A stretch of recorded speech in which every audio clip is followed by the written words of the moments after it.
Good morning everyone, and welcome to the PivotBoss pre-market video for Monday, August 10th, 2020. I am Frank Ochoa, aka PivotBoss.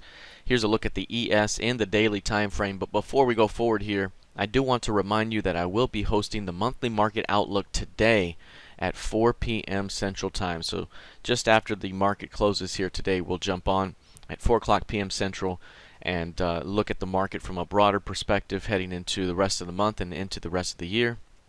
We'll also look at various stock candidates as well that we can look to engage here over the course of the month and again throughout the rest of the year. So we'll continue to find great examples here later on today in the monthly market outlook for August at 4 o'clock p.m. Central. I will be hosting this in the PivotBoss community room at pivotboss.ecofin.co. It is free to sign up and free to register and free to join the webinar later on this afternoon. So I'd love to see you at 4 p.m. Central. Okay, let's take a look now at the ES in the daily time frame here. You'll see that price has pushed through the top of the key range here. Here's the key range high.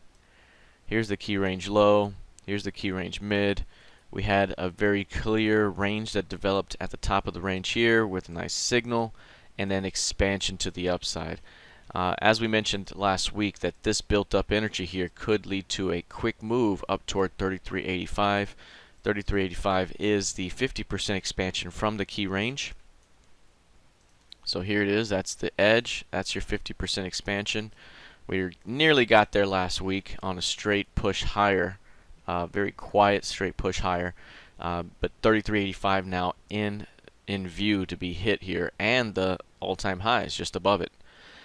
We also have 35.38 as the 100% target as well. If price reaches 33.85, any pullback as deep as that 32.30 could still be a buying opportunity for 35.38. So right now, the market's still very, very strong, still very bullish. And any pullback as deep as that 32.30, the top of the key range, could still be a buying opportunity. The other thing to keep in mind is this is the FOMC key level right here. And after 3 days of trading it, it has taken it bid. So at some point, whenever price does come up here and find rejection, there could be a snapback to that level.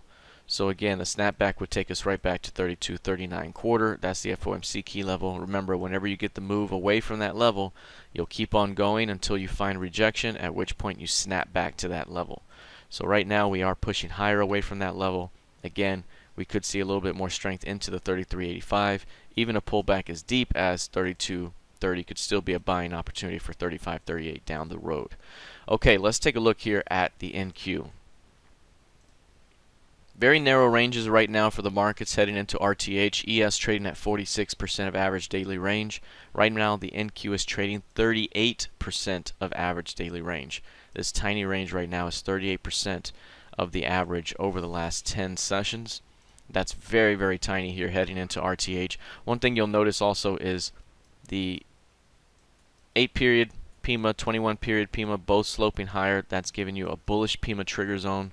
We haven't hit that zone since we took off here. We kind of pulled back. So if we do dip below that zone, that could be a bounce opportunity and a continuation higher, say between the 10,950 and the 11K zone. Now again, if we look to the upside here, through the top of the current key range, you'll start to get those upside targets. 11.7 is still the upside target we're working off of. If you remember last week, we had this great range, or the week before that developed, and then we had the upside expansion out of that range. I mentioned that this could be the energy that takes you higher toward 11.7, and the entry point can be 10.7. It hit 10.7 on this day here, and it's pushed higher to 11.3. Now we're pulling back here. Any pullback below 11K could be the final push that takes us into 11.7. So there could be still a move that takes you from 10.9, maybe even 10.850. As deep as that could be a great continuation higher. So right now this market remains bullish and remains on a path to 11.7. If there is a failure to hold 11K, say by the end of the day we close below it, that could end up with a little bit more weakness. But on an intraday basis to dip, we could still be a great buy moving forward over the next day or two. So we'll see how this plays out, but right now still on a path higher. Let's take a look now at crude oil. You'll see with crude here that this one hit the 200-day moving average finally. It took a lot longer than expected. The first move was quite quick. Obviously off the $10 level we've seen a tremendous rally to 40, but once it hit 40 it was just painfully sideways here. It has been painfully sideways for nearing 2 months now. I mean, it's about 7-8 weeks of sideways price action, and while the 200 was just this away, nearly 2 months later it finally got it here. So again, we finally got that 200. You can see the price action over the last couple of months just has been different. It's just very, very different price action here, but things are still sloping upward.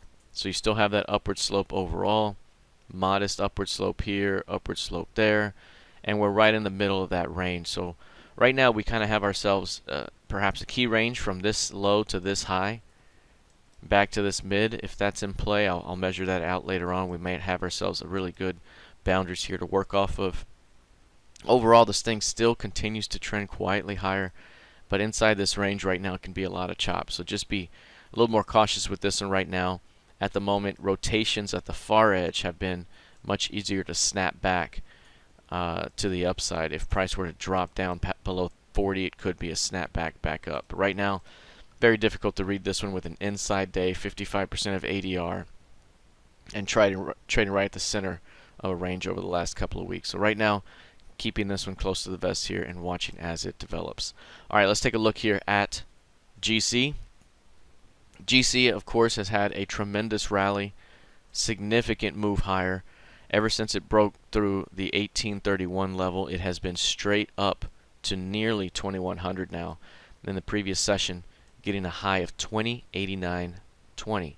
That's tremendous, significant strength. You can see right here the PEMA trigger zone pushing higher tremendously here. So even a pullback into that zone could still be a buy. You know, if we come back into 2K, it could be a tremendous move for another push higher. We've already reached 2084 as our extended target here. The 200% target gives us 2211, so I still have 2211 as the next significant target for GC to reach, and it starts with the next pullback and getting us there. So again, even a pullback as deep as, call it 1975, could still be a great continuation higher. Not sure we see a pullback of that magnitude, but again, that shows you the strength of this market. All right, that is it for now. Again, please join me later on this afternoon for the monthly market outlook at 4 o'clock p.m. Central in the PivotBoss.ecofin.co trading room. Looking forward to seeing you all later on. Good luck, trade well, and I'll see you in the trading room. Take care.